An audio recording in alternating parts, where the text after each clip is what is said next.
WXYZ-TV.com. You can email us. We do want to hear from you. Absolutely. All right, let's take a look outside now. This is a gorgeous view. Look at that sun back there on the horizon, brightening up the sky. Beautiful start to the day here. A live look over the Detroit River, Lake St. Clair, and a stunning sunrise. With a sunrise like this, you wouldn't think that today we might have some storms. Yeah, I know. We're talking about it once again, these storms that are going to move through. And it's 2 days. It's today and tomorrow. And I think between the two, tomorrow has the most concern.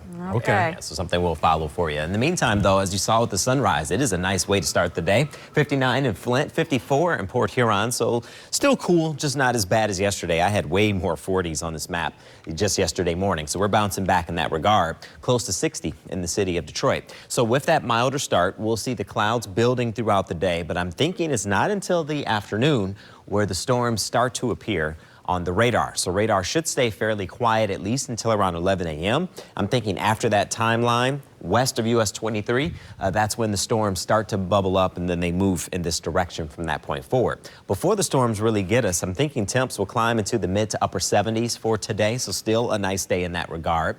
But any storm will be capable of causing some issues with large hail as well as some damaging wind. Flooding is not the primary threat, neither is a tornado the primary threat this time. That kind of changes for tomorrow. Remember, I said there's 2 rounds.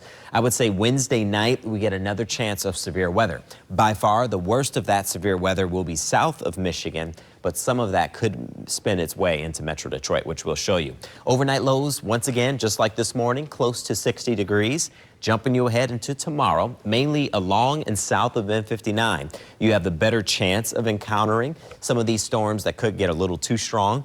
It's not going to be your morning or your afternoon. I'm thinking for Wednesday, it's primarily Wednesday night. The first batch of rain will start to show up after 6 o'clock, but here's the rain that moves in.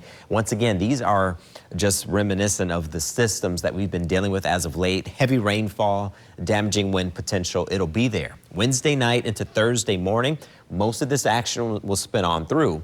Comparing the 2 charts, look at how flooding suddenly becomes the primary threat with that as that system lifts to the north out of Michigan or out of Indiana. So we'll be watching that throughout the day for Wednesday. For today, it's more about the afternoon storms that could cause some problems. We'll settle things down after Thursday. Winds kick up, though, and we'll have highs near 80 later this week.